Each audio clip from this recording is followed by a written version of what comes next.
Pizza या burger का नाम लिया नहीं, आजकल के बच्चे तो बच्चे, बड़ों के मुंह में भी पानी आ जाता है।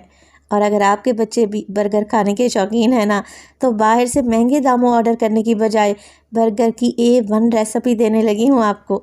तो ये मज़ेदार से चिकन बर्गर बनाने के लिए आपको ज़्यादा कुछ भी नहीं करना। मैंने ले लिया है 500 ग्राम के बराबर चिकन का कीमा। सेम रेसिपी आप मटन या बीफ से भी बना सकते हैं। एक छोटा सा प्याज लें, बिल्कुल बारीक चॉप करें, पानी निकालें और कीमे में ऐड कर दें। साथ के साथ एक टमाटर को भी बारीक चॉप करके शामिल कर दें। हरी मिर्चें डालेंगे इसमें, इसके अलावा अदरक लहसुन का पेस्ट भी चला जाएगा। मसालों में शामिल करूँगी मैं इसमें नमक, इसके अलावा शामिल करेंगे ज़ीरा।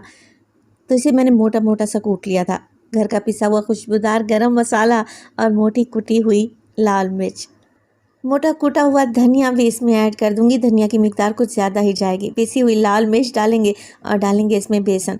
अच्छा, बेसन नहीं है तो आप इसमें मकाई का आटा या फिर मैदा भी शामिल कर सकते हैं।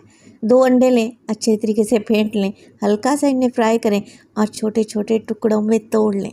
इसके बाद अंडे भी शामिल हो जाएंगे चिकन में। अब आप लोगों को अंदाज़ा हो रहा होगा कि मैं क्या बनाने जा रही हूँ। जी हाँ, मैं चिकन चपली कबाब बर्गर बनाने जा रही हूँ, जो कि बहुत ही टेस्टी बनकर तैयार होते हैं। तो चिकन में सारी चीज़ों को मैंने मिक्स कर लिया है। अब बर्गर की पैटी बनाने के लिए किसी भी जार का ढक्कन ले लें, जो कि बर्गर के साइज़ के मुताबिक होना चाहिए। परफेक्ट पैटी बनकर तैयार करेंगे।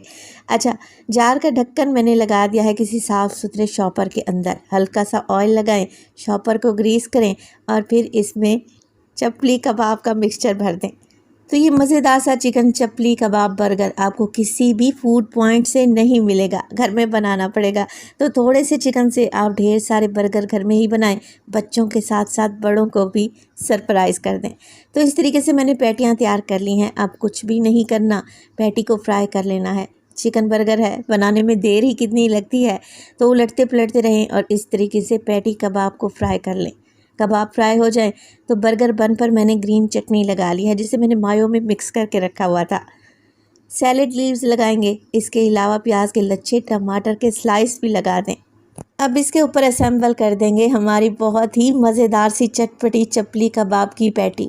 अच्छा, दूसरे बर्गर बन को मैंने कवर किया है केचप की मदद से। अब इस रेसिपी को बनाना तो बनता है। रेसिपी बनाएंगे ना, इसके जायके में ही खो जाएंगे, क्योंकि ये बनते ही इतने टेस्टी हैं।